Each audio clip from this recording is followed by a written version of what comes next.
Friends, about అరుణాచలంలో ఉన్నటువంటి శ్రీ కూచాంబ అరుణాచలేశ్వర స్వామి గురించి మనము తెలుసుకుందాం. ఇప్పుడు ఏంటంటే, భారతదేశంలో మరెక్కడా లేని విధంగా అరుణాచలంలో మాత్రమే శివుడు నిండుగా నగలు పట్టు వస్త్రాలు ధరించి కిరీటం పెట్టుకొని ఉంటాడు. దానికి ఒక కారణం ఉన్నది. ఏమిటంటే, పార్వతీదేవి ఒకరోజు స్వామివారు పక్కన కూర్చున్నప్పుడు స్వామి నుండి పునుగు వాసన వచ్చిందట. ఆ వాసనకి అమ్మవారు చాలా ప్రీతి చెందారట. పునుగు ఏంటో నాకు తెలియదు. అప్పుడు అమ్మవారు అడిగారట, మీ నుండి ఇంత సువాసన వస్తుంది, మీకు పునుగు ఎక్కడి నుండి వచ్చింది అని.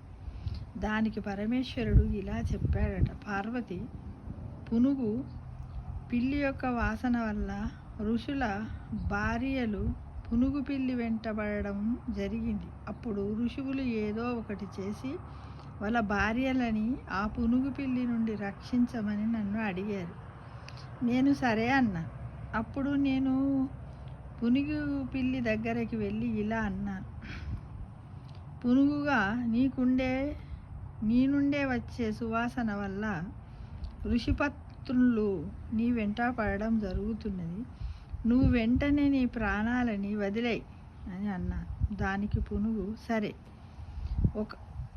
అని ఒక చిన్న కోరిక కోరింది. నా నుండి మరియు నా వంశము నుండి వచ్చే అన్ని పునుగు పిల్లులు వాటి నుండి వచ్చే సువాసనను నువ్వు స్వీకరించాలి అని అడిగింది.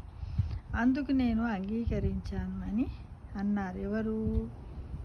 శివుడు పార్వతీదేవితో అన్నాడు. అప్పటి నుండి ఆయన తన వంటికి పునుగు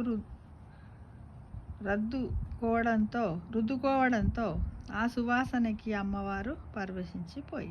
అప్పుడు అమ్మవారు ఇలా అన్నారు, నువ్వు ప్రతి చోట ఉన్నట్లు ఇక్కడ ఈ అరుణాచలంలో ఉండకూడదు.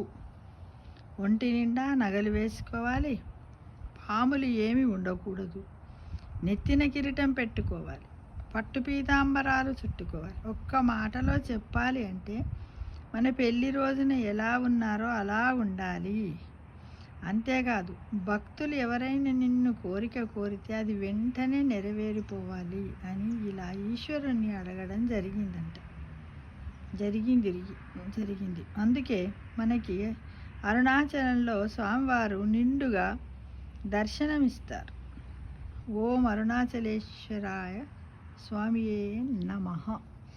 ఈ విధంగా అరుణాచలంలో ఉన్నటువంటి లింగమూర్తి అలంకరణతో ఉంటాడన్న విషయాన్ని మనము ఇప్పుడు ఈ కథ ద్వారా తెలుసుకున్నాం ఫ్రెండ్స్. అందుకే మీ కోరికలు ఏమైనా ఉన్నట్టయితే, స్వామివారిని కోరుకున్నట్టయితే వారు మనకి ఎప్పుడు నెరవేర్చాలనేది వారికే తెలుసు. కాబట్టి తప్పకుండా నెరవేరుస్తాడు అని నేను మీ అందరికీ కూడా చెబుతున్నాను ఫ్రెండ్స్. తప్పకుండా అరుణాచల దర్శనం చేసుకుందామా మరి.